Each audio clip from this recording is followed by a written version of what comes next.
우리 좌우에 계신 분들에게 이렇게 한번 인사하겠습니다.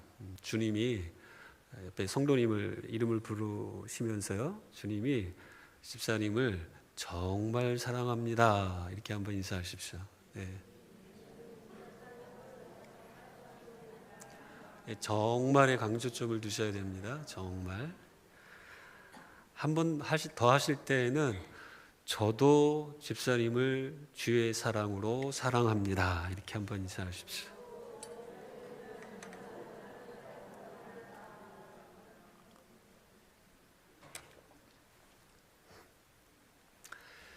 사랑은 그렇게 쉽지 않다는 것을 저희가 경험적으로 잘 알고 있습니다.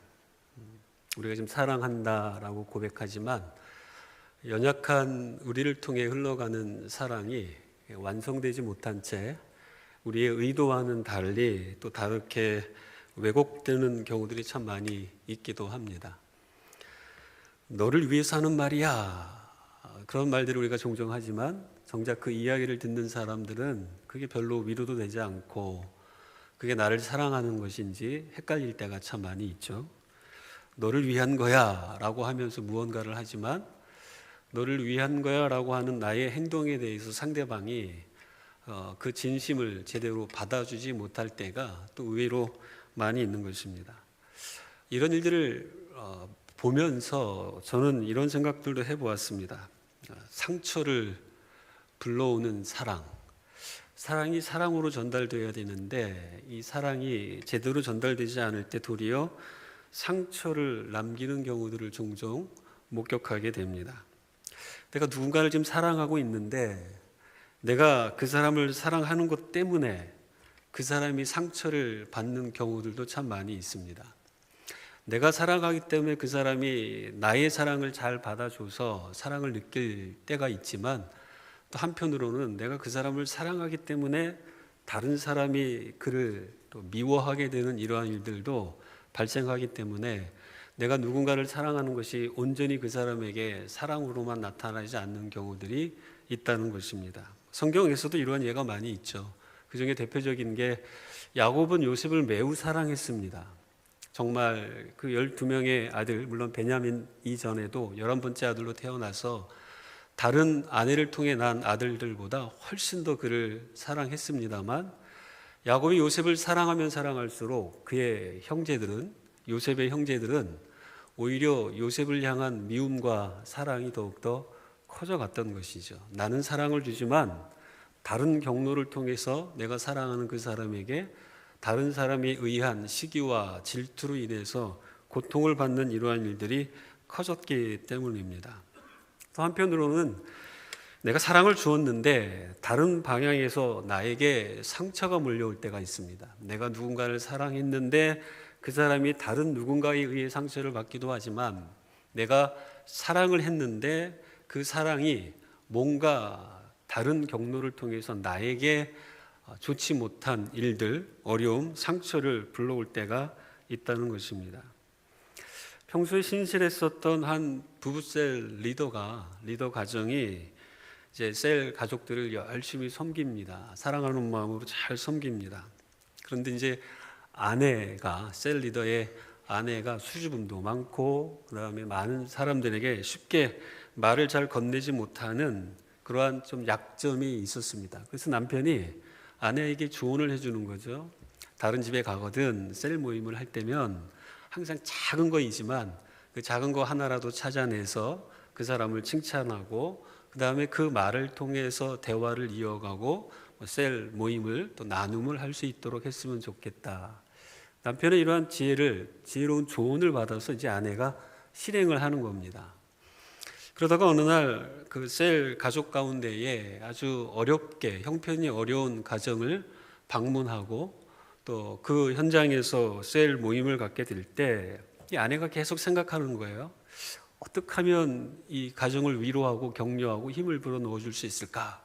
근데 환경적으로 워낙 가난했기 때문에 뭔가 이야기를 꺼낼 만한 것이 없었습니다. 마침 식탁에 예쁘게 수놓은 식탁보가 눈에 들어왔습니다. 그래서 이 셀 리더의 아내분이 그 셀 가족에게 이 식탁보가 너무 예쁩니다.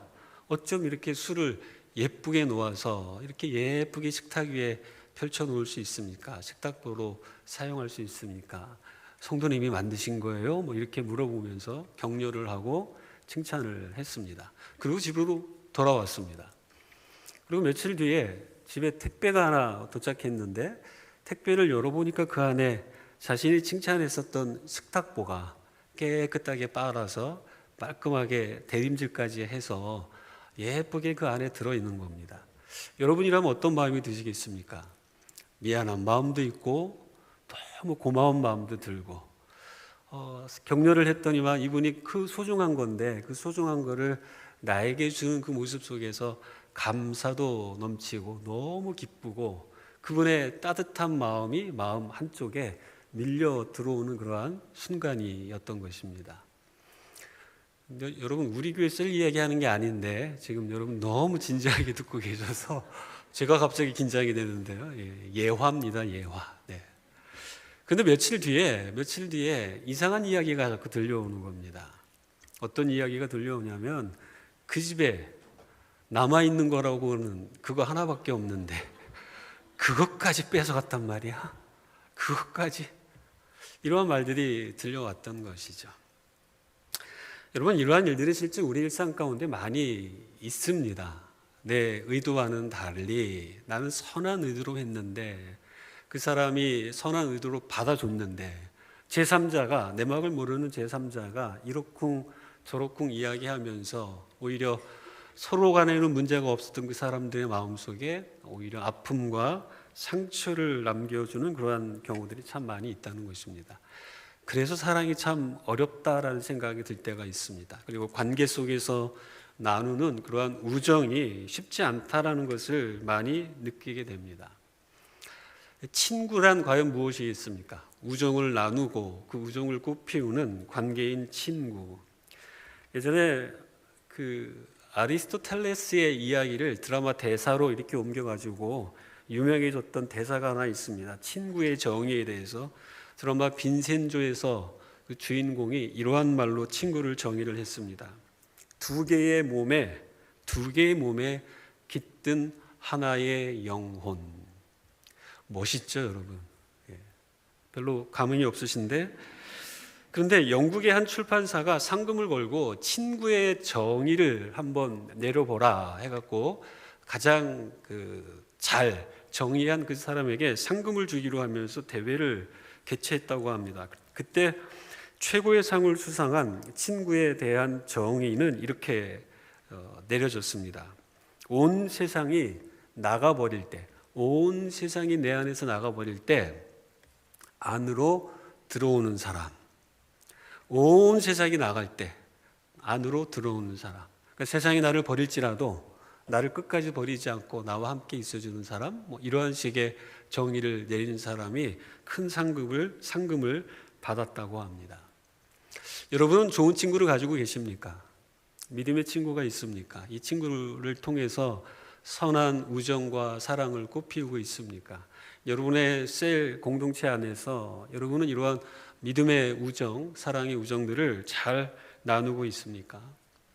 제가 왜 친구, 우정, 사랑을 이야기하냐면 오늘 우리가 읽었었던 말씀 속에서 진정한 우정이 무엇인지, 친구 관계는 어떠해야 하는지 이러한 내용들을 많이 발견할 수 있기 때문에 그렇습니다. 우리가 읽었었던 이 욥기는 사실 하나님의 주권에 대한 이야기를 담아내고 있는 책입니다. 모든 것의 배후에는 하나님이 계신다라는 그 아주 중요한 신학적인 이슈들을 매우 정확하게 또 우리에게 설명해 주고 있는 책 가운데 하나입니다. 그런데 고통 가운데 있는 하나님의 주권을 가르치기 위하여 하나님이 사용하고 있는 이 욥의 이야기, 고난 가운데 있는 이 욥의 이야기를 읽어가노라 하면 하나님의 주권이라는 것이 큰 그림으로 그려지긴 합니다만 인간인지라 욥이 당하고 있는 그 고난, 그리고 고난 속에서 늘 그 곁에서 욥을 위한다 하면서 욥에게 괴로움을 더해주고 있는 친구들의 그 모습이 떠나지 않는 경우들이 참 많습니다. 오늘 본문도 그러한 이야기 가운데 하나라고 생각이 듭니다.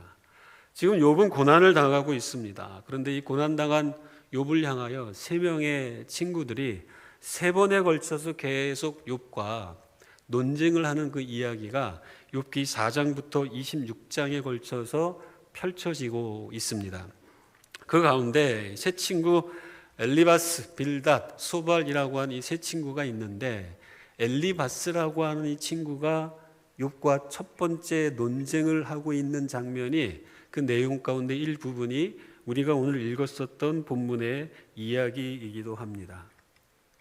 욥의 친구는 과연 친구라고 할 수 있을까라고 하는 그 질문이 생길 정도로 우리에게 많은 궁금증을 자아내주고 있기 때문에 우리는 이 본문 속에서 진지하게 고민해 볼 내용들이 조금 있다라는 생각을 하게 됩니다. 친구이긴 하지만 고통당하는 친구에게 더 심한 낙심을 가져다 주는 이들, 욥의 친구들은 다 그러한 모습이었습니다. 아픔 가운데 있는데 아파하는 욥을 더 아프게 만드는 그러한 사람들의 모습, 이 모습 속에서 우리는 우리의 모습을 한번 투영해 보고 우리의 관계를 한번 점검해 보고 더 나아가 우리의 언어 생활에 대한 그 부분들도 한번 살펴볼 필요가 있지 않을까라는 생각을 합니다. 욥의 친구인 이 엘리바스라고 하는 사람은 탁월한 신학자입니다. 그리고 그의 신학은 전통적인 지식과 그 다음에 계시, 더 나아가서 하나님에 대한 그 이해가 상당히 풍요로웠던, 풍부했던 사람으로 오늘 욥기에서도 많이 등장을 합니다. 자신의 경험과 계시에만 근거해서 지금 욥을 향한 위로를 하고 있습니다만 욥에게는 전혀 위로가 되지 않습니다. 오히려 욥에게 고통만 더하고 있습니다. 그리고 하나님에 대하여 많이 알고 있는 것 같지만 한 발자국 조금만 뒤로 물러나서 보게 되면 하나님에 대하여 알고 있긴 하지만 매우 심한 편견에 사로잡힌 그러한 신학자라는 것을 또한 우리가 알 수 있습니다. 그리고 고통이란 것에 대한 편견이 그에게 굉장히 많이 있었고, 이 편견에 근거해서 욥을 향한 대화를 진행하고 있다는 것을 많이 발견합니다. 그가 가지고 있는 편견으로 인해 하나님에 대하여 정확히 이야기하고 있는 것 같지만 여전히 하나님에 대하여 모르고 있는 것이 많음에도 불구하고 본인은 하나님을 다 알고 있다라고 하는 식의 이야기들이 많이 등장합니다. 신약에도 이런 사람들이 많이 있었습니다. 그 중에 대표적인 사람들이 바리새인과 서기관들이었습니다. 이들은 하나님의 말씀에 대해서 누구보다도 많이 알고 있었고 정확하게 메시아가 어떤 분일 거라는 것까지도 성경 말씀을 통해 알고 있었지만 그들이 가지고 있었던 편견과 선입견은 정작 예수님이 눈앞에, 메시아가 눈앞에 나타났을 때 그를 메시아로 인식하지 못하는 그 어리석음과 무지함을 드러냈던 것입니다. 마치 그와 비슷하게 엘리바스는 그러한 모습으로 지금 하나님에 대하여 알고 있음을 드러내고 자기가 알고 있는 하나님을 들이대며 욥의 상황을 위로하지만 그것은 위로가 아니라 오히려 고통을 더해주는 그러한 메시지가 되고 있었던 것입니다. 우리가 하나님을 우리가 지금 현재 알고는 있지만 우리가 알고 계신 그 하나님은 우리가 모든 하나님에 대한 모든 정보와 지식을 가지고 있는 완전한 이해라고는 할 수 없습니다. 지금 내게 알게 하신 그 부분을 통해 우리는 계속해서 주님을 알아가고 계속해서 경험하고 알아가면서 그분의 크고 광대하심 앞에 우리는 조금 더 겸손해질 수밖에 없는 것이 우리 인간의 실존이기 때문에 그렇습니다. 그렇기 때문에 하나님을 알아갈수록 우리는 겸손해질 수밖에 없는 것입니다. 그러나 엘리바스의 모습 속에서는 이러한 겸손보다는 오히려 자신감이 묻어나오는 경우들을 우리가 목격하게 되는 것입니다. 그래서 저는 오늘 본문 말씀을 통해서 지금 엘리바스가 옳은 말을 하지만 정답을 이야기하지만 사실 그 옳은 말이 누군가에게 삶을 교정하도록 하고 회개하는 것이 아니라 오히려 더 고통을 가중시키는 이러한 장면 속에서 저는 오늘 본문 말씀의 제목을 이렇게 정했던 겁니다. 옳은 말의 역기능이라는 것입니다. 옳은 말을 하지만 이 옳은 말이 제대로 된 기능을 하지 못함으로 인하여 오히려 누군가에게 고통과 괴로움을 더해주고 있기 때문에 그러한 것입니다. 그렇다면 오늘 엘리바스가 탁월한 신학자로 더 더 나아가서 그의 지식의 체계로 욥을 향하여서 정답을 주고 있지만 그 정답이 오히려 요셉을 고통스럽게 하는 이 옳은 말의 역기능을 두 가지만 여러분과 같이 나누려고 합니다. 첫 번째는 옳은 말이지만 이 옳은 말이 지금 상처를 주고 있다는 것입니다. 옳은 말이 상처를 준다. 이게 옳은 말의 역기능의 첫 번째에 해당하는 것입니다. 위로와 격려가 필요한 사람에게 말한 그 옳은 말이 위로와 격려가 되어야 되는데 지금 오히려 괴로움을 더해주고 있다는 것입니다. 상처를 더해주고 있습니다. 오늘 본문 속에 그 이야기로 가득 차 있는데요.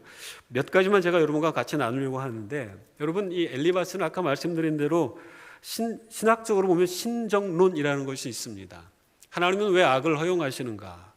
그리고 악에 대하여 하나님은 어떤 기준, 하나님이 악을 행하는 것을 왜 가만히 보고 계시는가? 그리고 이 악 때문에 왜 사람들은 고난을 받고 있는가? 이 악과 고난에 대한 주제를 다루고 있는 신정론에 있어서 탁월한 신학자였음에도 불구하고 그가 알고 있는 이러한 제한적 지식이 사람들을 괴롭히고 있는 것입니다. 지금 인간의 고통은 인간 스스로가 만들어낸 것이다 라는 것이 엘리바스의 핵심적인 메시지의 내용입니다. 이 말이 틀린 말은 아닙니다. 틀린 말은 아니지만 그렇다고 전적으로 맞는다라고 말할 수는 없다는 것입니다. 고통이 우리의 실수와 우리의 잘못, 우리의 죄로 인하여 올 수 있지만 사실 욥의 이야기는 이 내용이 아니지 않습니까? 욥의 이야기의 핵심 속에는 하나님이 보실 때에 의롭다라고 할 만큼 인정받고 있는 참 믿음의 사람임에도 불구하고 그에게 고난이라는 것들을 하나님이 허용하셨다라는 측면에서 본다면 반드시 인간의 고통이, 어려움이 그 사람의 죄 때문이다라고 말할 수 없는 그 부분이 욥기를 통해서 묻어나오고 있기 때문입니다. 부분적으로는 옳지만 나머지 영역에 대해서 여전히 모르는 게 많은 엘리바스는 스스로의 한계를 인정하지 않는 것입니다. 신앙이 논리적이고 누군가에게 정답을 이야기하는 것이 상당히 논리를 필요로 하지만 여전히 논리로만 설명되지 않는 영역들이 있다는 것, 이것이 인간의 한계라는 이 사실을 직시하지 못하고 있는 것입니다. 피조물의 논리로 어떻게 창조주의 논리를 이해할 수 있겠습니까? 우리가 논리를 사용하고 논리적인 것들을 추구하는 것은 하나님이 만들어 놓으신 그 논리 안에서만이 가능한 것이지 인간의 논리와 하나님의 논리, 피조물의 논리와 창조주의 논리가 동격이 될 수 없다는 것입니다. 옳은 말과 이론이지만 도리어 욥의 그 마음을 후벼 파고 있는 이러한 엘리바스의 이야기들이 오늘 5장 말씀에 몇 가지로 소개되어지고 있습니다. 1절 말씀을 볼까요, 여러분? 이렇게 이야기하고 있습니다. 너는 부르짖어 보라. 내게 응답할 자가 있겠느냐? 고통과 괴로움 가운데 있는 욥을 향하여 부르짖으라고 합니다. 마치 기도하라는 얘기죠. 그런데 그 뒷말이 어떻게 이어지냐면 내게 응답할 자가 있겠느냐라고 말합니다. 위로하는 것 같지만 그게 아니라 공격하고 있습니다. 네가 아무리 부르짖는다 할지라도 너는 회복될 가능성이 없어. 그러한 뉘앙스로 이야기를 하고 있습니다. 2절 말씀은 이렇게 진행됩니다. 분노가 미련한 자를 죽이고 시기가 어리석은 자를 멸하느니라. 이 말의 의미는 너는 너무 감정적이야. 너의 그 감정적 반응이 너를 망하게 할 거야. 이런 식의 이야기를 좀 펼치고 있는 것입니다. 하나님에 대한 지식이 없으니 지금 너의 마음에는 분노만 가득한 거야 라는 식의 표현으로 엘리바스가 이야기하고 있는 것입니다. 4절 말씀에는 이렇게 기록하고 있죠. 그의 자식들은 구원에서 멀고 성문에서 억눌리나 구하는 자가 없으며. 여러분 지금 엘리바스와 이야기하기 전에 욥의 7명의 아들과 3명의 딸은 잔치 현장에서 바람에 의해서 집이 무너지면서 거기에 깔려서 죽었던 고통스러운 상황이었습니다. 자식을 잃었는데 그 자식들의 죽음의 장면을 다시 연상시키면서 엘리바스가 그렇게 이야기하고 있는 거예요. 그의 자식들은 누구의 자식입니까? 욥의 자식을 의미하는 겁니다. 욥, 너의 자식들은 구원에서 멀고 성문에서 억눌리나, 성문이 무너지고 그 안에 깔려 있으나 구하는 자가 없어. 구하는 자가. 지금 엘리바스가 욥에게 이러한 이야기를 하고 있는 것입니다. 그리고 5절 말씀을 보면 추수한 것은 줄인 자가 먹되 덫에 걸린 것도 빼앗으며. 요셉은 하루아침에 모든 재산을 다 잃었습니다. 욥기 1장에 보게 되면 어떻게 잃어버렸냐 하면 실제로 스밧 사람과 갈대아 사람들이 찾아와서 그가 가지고 있는 모든 것들 다 한순간에 빼앗아 가버렸거든요. 그것을 빗대면서 5절 말씀에 이야기하는 겁니다. 추수한 것은 줄인 자가 먹되 덫에 걸린 것도 빼앗으며. 다 빼앗겼다라는 것이죠. 여러분, 지금 욥을 향한 엘리바스의 이야기의 핵심은 너가 이렇게 된 것은 당연한 거야. 이렇게 될 수밖에 없던 것은 너의 그 죄 때문이다 라고 이야기를 하고 있는 것이죠. 이러한 엘리바스의 이야기에 대하여 욥의 고백을 통해 욥이 얼마나 괴로웠는지를 우리는 알 수 있습니다.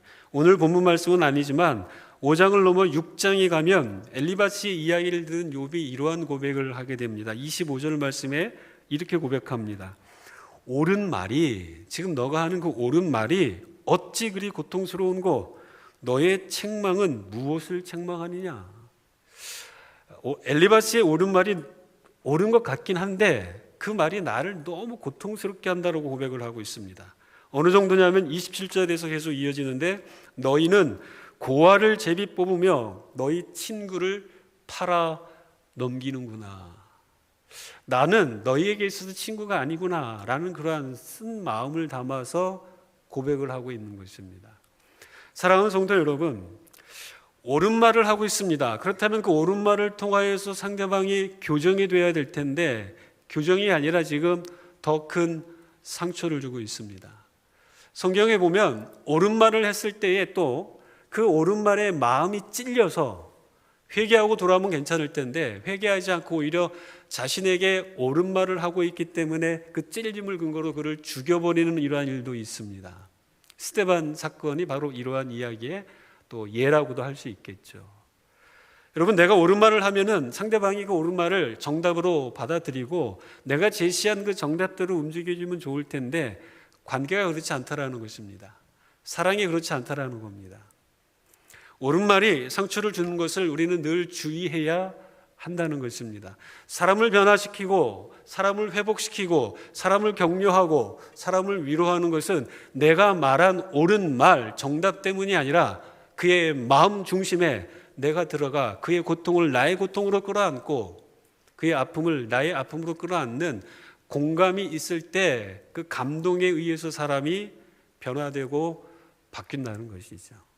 엘리바스에게는 탁월한 지식은 있었습니다만 우리가 흔히 말하는 공감 능력은 제로였어요. 그렇기 때문에 옳은 말의 역기능이 옳은 말을 할지라도 상대방에게 상처를 주는 그러한 모습으로 드러나고 있는 것입니다. 사랑하는 성도 여러분, 우리가 이 말을 마음에 잘 새겼으면 좋겠습니다. 우리가 언제나 정답만 이야기하려고 노력하는 것, 이것보다 더 중요한 것은 내가 이야기할 그 사람의 마음을 헤아리고 있는지, 내가 그 사람의 마음을 헤아리지 못한 상태에서 내가 쉽게 말을 하고 있지는 않은지, 이러한 모습을 우리가 주의하면서 옳은 말의 역기능 첫 번째, 옳은 말이 상처를 줄 수 있다는 사실을 늘 기억하는 저와 여러분이 되었으면 좋겠습니다. 아멘.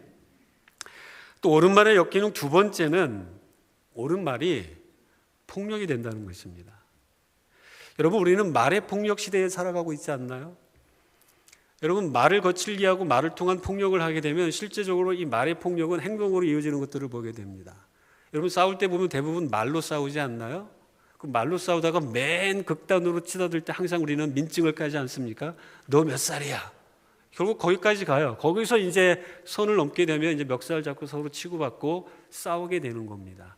말의 폭력이 먼저 선포되어지고 그 다음에 행동으로 옮기며 실제 살인으로 폭력으로 이어지는 경우들이 얼마나 많은지 모릅니다. 엘리바스가 가지고 있는 이 지식은 사람을 죽이는 이론이라는 겁니다. 그가 아무리 해박한 지식과 정보를 갖고 있다 할지라도 사람에 대한 긍휼함이 생략되어지고 사람에 대한 공감 능력이 생략된다면 여러분, 그가 가진 지식이 결국 누군가를 죽이는 무기가 될 수 있다는 것을 오늘 본문이 우리에게 가르쳐주고 있는 것입니다. 진술은 틀리지 않아요. 엘리바스가 하고 있는 그 모든 진술은 틀리지 않습니다. 그러나 그 진술 속에 부분적으로 알고 있는 그 하나님이 자기가 모든 것을 알고 있다는 오해를 만드는 것이죠. 여러분, 중국 땅이 얼마나 넓습니까? 미국 땅이 얼마나 넓습니까? 그런데 여러분이 중국 가시고 미국 가셔서 한 지역에 머물고 있으면서 종종 이러한 표현 쓰지 않나요? 중국은 말이야, 미국은 말이야. 마치 코끼리, 그 커다란 코끼리를 발 하나 만지면서 눈을 못 보시는 소경들이 코끼리에 대하여 이러쿵저러쿵 하는 것처럼 우리가 그렇게 하나님에 대하여 이해하고 부분적으로 알고 있으면서도 전부를 알고 있는 것처럼 소개할 때가 얼마나 많은지 모릅니다. 그 과정 속에서 하나님이 왜곡되는 것입니다. 사랑이 없는 하나님으로 단정합니다. 죄에 대해서 단호하지만 죄에 대해서 단호한 분으로만, 긍휼은 있지 않고 사랑은 있지 않고 용서는 생략된 그 하나님으로 왜곡시키는 경우들이 참 많이 있다는 것입니다.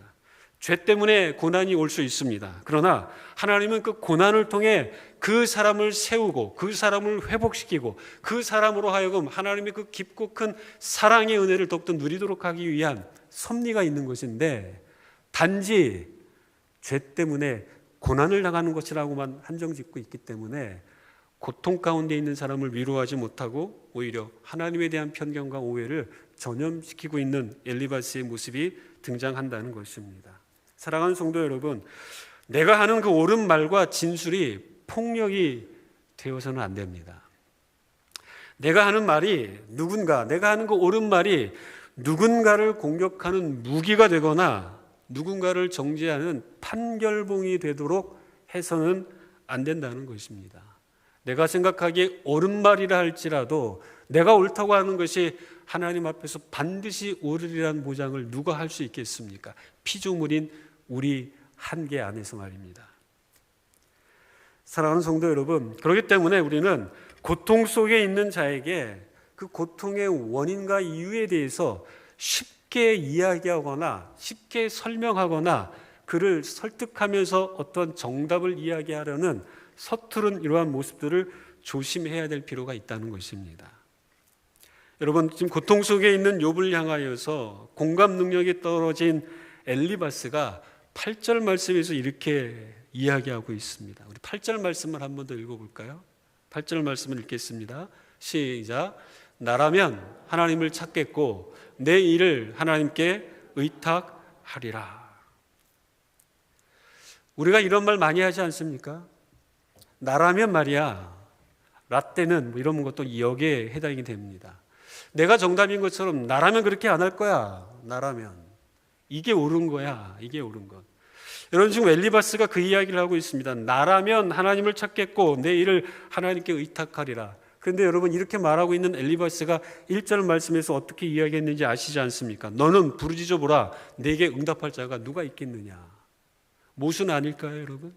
나라면 하나님께 부르짖겠다라고 이야기하면서, 그런데 초반에는 욥을 향하여 네가 그렇게 한들 누가 듣겠느냐라고 공격했던 엘리바스, 얼마나 큰 모순입니까? 나라면이라는 말을 먼저 내뱉기 전에 우리가 해야 될 말, 우리가 가져야 될 마음의 태도는 많이 힘들지. 내가 어떻게 도와줄 수 있을까? 여러분, 이러한 말이 우리에게서부터 먼저 나가야 한다는 것입니다. 사랑하는 성도 여러분, 말하는 것보다 경청하는 것이 더 우선되어야 됩니다. 그래서 믿음의 그 성숙함을 이야기하고 있었던 야고보 사도는 야고보서 1장 19절에서 우리에게 이렇게 이야기하죠. 내 사랑하는 형제들아, 너희가 알지니 사람마다 듣기는 속히 듣고 말하기는 더디하며. 믿음의 성숙도는 경청의 성숙도와 연결됨을 사도 야고보가 우리에게 가르쳐주고 있는 것입니다. 옳은 말을 하고 정답을 내뱉는 것보다도 중요한 건 우리가 공감이 앞설 수 있도록 훈련하고 공감 능력을 더 키워가는 것이 우리에게 참 믿음의 성숙도를 측량할 수 있는 좋은 바로미터가 된다는 것입니다. 여러분, 옳은 말을 해야 될 때가 있습니다. 그러나 이 옳은 말은 상대방이 요청할 때, 상대방이 답을 몰라서 답을 요청하는 그 순간, 여러분 그때는 우리가 답을 이야기해 줄 수 있습니다. 그럼에도 불구하고 그 순간도 겸손하고 더 신중하게 여러분 우리가 그 정답을 이야기해야 되겠죠. 제가 서론에서 말한 친구의 정의는, 영국에서 상급을 받은 이 친구의 정의는 이렇습니다. 온 세상이 나가버릴 때에 안으로 들어오는 사람. 이것이 친구의 정의로 아름다운 정의라면, 여러분 예수님은 친구에 대한 정의를 이렇게 내리신 것 같습니다. 함께하는 자. 왜냐하면 요한복음 15장에 보면 주님께서 우리 안에, 그리고 우리가 주님 안에 함께 거하는 그 친밀함을 누리는 것을 주님이 가장 사랑하셨고 원하셨던 것으로 표현하고 있습니다. 이런 것을 원하셨던 예수님께서 제자들을 향하여 이렇게 말씀하셨어요. 이제는 너희를 종이라 하지 않겠다, 친구라 하겠다. 우정을 나누는 그러한 친구의 모습으로 제자들을 끌어안으시면서 어떻게 하셨냐면, 세상 끝날까지 내가 너희와 함께 하겠다라는 약속을 하셨습니다. 그리고 가장 중요한 것은 함께 한다라는 그 의미를 품고 담아내면서 자기를 내어주면서, 자기의 목숨을 내어주면서 제자들을 사랑하셨고 우리를 사랑하셨다는 겁니다. 그렇기 때문에 우리는 우리 주님께 모든 것을 쏟아내며 그분께 기도하고 그분께 간구하고 맡겨드릴 수 있는 것입니다. 말씀드리지 못할 주제가 없다라는 것입니다.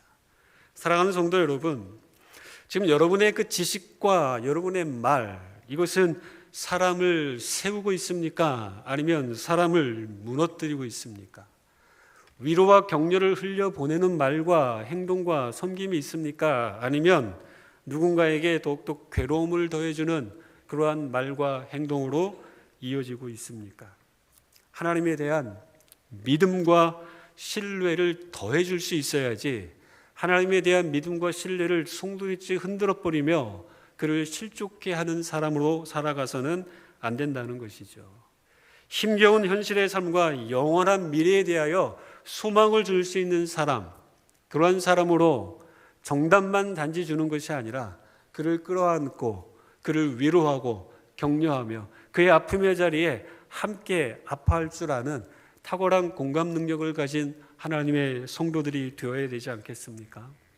진정한 친구, 믿음의 친구, 누군가를 넘어뜨리고 무너뜨리는 그러한 사람들이 아니라 끊임없이 사람들을 세워갈 줄 아는 참 친구로서 주변에 많은 신실한 사람들과 아름다운 관계를 맺게 되시기를 주님의 이름으로 축복합니다. 아멘. 기도하겠습니다. 하나님 아버지, 감사합니다. 주님께서는 우리를 친구로 여겨주셔서 자기를 기꺼이 내어주시며 우리가 짊어져야 할 죽음을 주님께서 친히 짊어지심으로 말미암아 우리에게 놀라운 구원을 허락하신 사랑의 하나님, 또 사랑의 친구로 우리와 함께 하심에 감사를 드립니다. 하나님, 우리는 우리를 내어주지 않으며 단지 우리가 알고 있는 말과 우리가 알고 이해하고 있는 정답만으로 누군가를 교정하려고 했었던 우리의 부족함을 주님께서 용서하시고 우리가 더욱더 말씀 안에서, 성령 안에서 성장하고 성숙해짐으로 말미암아 말보다 사람들의 아픔과 고통을 가슴에 품고 그들의 괴로움에 함께 동참하고 참여할 줄 아는 참 좋은 친구로 우리가 믿음의 사람들과 함께 관계를 맺을 수 있도록 은혜를 베풀어 주옵소서. 감사드리며 예수님의 이름으로 기도하였습니다. 아멘.